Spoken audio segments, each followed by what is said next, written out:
Hormuz প্রণালীতে মার্কিন উস্কানির মুখে তেহরানের কঠোর অবস্থানের পর পিছু হটতে বাধ্য হয়েছে যুক্তরাষ্ট্রের শক্তিশালী ডেস্ট্রয়ার রণতরী। এই ঘটনার একটি ভিডিও প্রকাশ করেছে ইরানের ইসলামী বিপ্লবী গার্ড বাহিনী IRGC। গতকাল ইরানের আধা সরকারি সংবাদ সংস্থা তাসনিম নিউজ এই চাঞ্চল্যকর খবরটি প্রচার করে।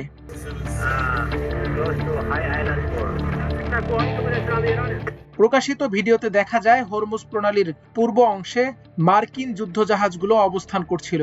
IRGC নৌবাহিনীর পক্ষ থেকে সরাসরি সতর্কবার্তা দেওয়ার পর রণতরীগুলো সেখান থেকে সরে যেতে শুরু করে। ঘটনাটি এমন এক সময় ঘটে যখন পাকিস্তানে ইরান ও যুক্তরাষ্ট্রের মধ্যে মধ্যস্থতা বৈঠক চলছিল।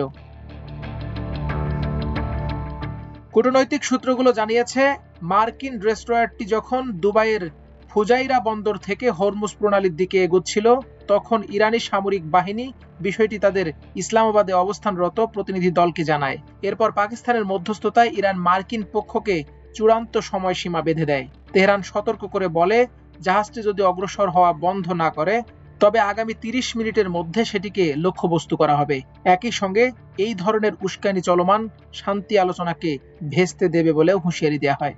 ইরানি সামরিক কর্মকর্তারা জানিয়েছেন, হরমুজ প্রণালীতে কোনো ধরনের অনুমোদনহীন সামরিক অনুপ্রবেশ সহ্য করা হবে না। IRGCর নৌবাহিনীর কমান্ড থেকে জানানো হয়েছে, হরমুজ প্রণালীর ওপর তাদের পূর্ণ নিয়ন্ত্রণ রয়েছে।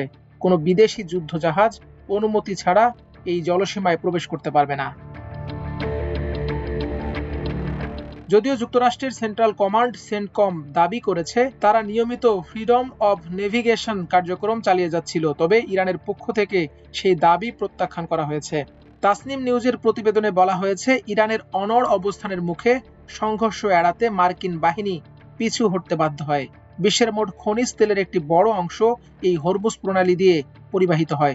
ফলে এই অঞ্চলে ইরান ও যুক্তরাষ্ট্রের মধ্যে ক্রমবর্ধমান উত্তেজনা বিশ্ব অর্থনীতি ও জ্বালানি বাজারে বড় ধরনের প্রভাব ফেলতে পারে বলে আশঙ্কা করছেন বিশেষজ্ঞরা।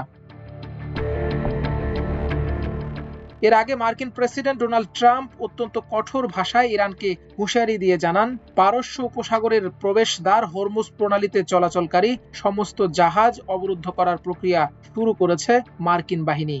ইসলামাবাদে 21 ঘন্টা দীর্ঘ ম্যারাথন বৈঠক ব্যর্থ হওয়ার কয়েক ঘন্টার মাথায় নিজের সামাজিক যোগাযোগ মাধ্যম ট্রুথ সোশ্যালে দেয়া এক বার্তায় ট্রাম্প এই চরম হুঁশিয়ারি দেন। তিনি বলেন, আমি মার্কিন নৌবাহিনীকে নির্দেশ দিয়েছি আন্তর্জাতিক জলসীমায় এমন প্রতিটি জাহাজকে চিহ্নিত ও বাধা দিতে যারা ইরানকে টোল প্রদান করেছে।